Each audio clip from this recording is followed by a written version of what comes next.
ہماری زندگیوں کو چیزوں کی کثرت کھا گئی۔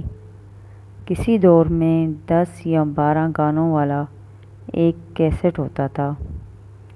کوئی بہت شوقین ہوتا تو اپنی پسند کی لسٹ دے کر گانے بھرواتا۔ سب گانے بہت مزے سے سنتے تھے۔ اب ہزاروں گانے ہوتے ہیں USB میں اور کوئی پسند نہیں آتا۔ 2-3 دوست ہوتے تھے جن سے ہر خوشی غم سانجھا ہوتا تھا۔ جب ضرورت ہوا موجود ہوتے۔ اب سوشل میڈیا پر ہزاروں اور کانٹیکٹ لسٹ میں سینکڑوں لوگ ہیں مگر بیکار۔ یاد پڑتا ہے کہ گھروں میں بمشکل ایک سائیکل ہوتی تھی۔ اسی پر گھر کی ساری شاپنگ بھی ہوتی تھی۔ اسکول، ٹیوشنز اور دوستوں سے ملنا بھی، یہ سب کر کے بھی فراغت کا وقت بچ جاتا تھا۔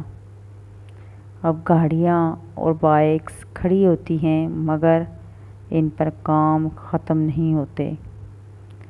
بھاگ دوڑ میں ایسے دن گزر جاتا ہے پتہ بھی نہیں چلتا۔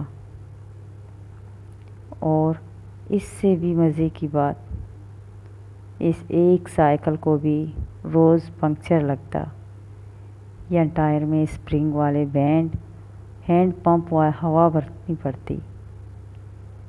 کبھی اس کے کتے فیل ہو جاتے تو کبھی ہینڈل ونگا ٹیڑھا ہوا،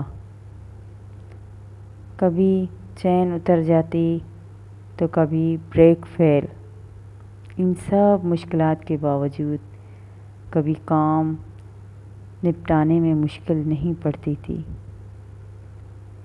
پیسے جمع کر کے لائبریری سے کرائے یا رسالے لائے جاتے اور ایک ہی دن میں پورا ختم کر دیتے۔ گھر میں بچوں بڑوں ہر کسی کی بیڈ سائڈ پر ناول، رسالہ یا کوئی کتاب ضرور ہوتی جو وہ رات کو پڑھ کر سوتے۔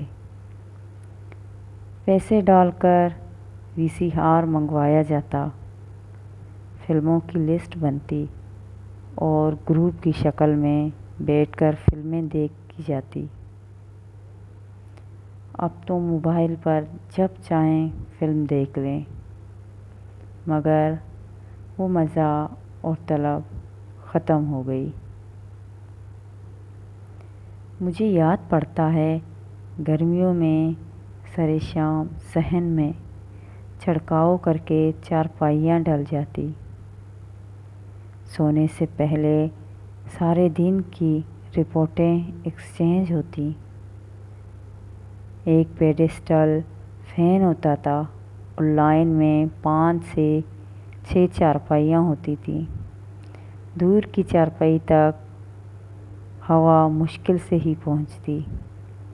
اب ہر کمرے میں AC ہے مگر نیند غائب۔ وقت کے ساتھ ضرورتیں بھی بدل گئیں اور خلوص بھی۔ جب چیزیں توڑی تھیں تب قدر تھی، اب ہر چیز کی بہتات ہے پر ناقدری۔ بس ہماری زندگیوں کو چیزوں کی کثرت کھا گئی۔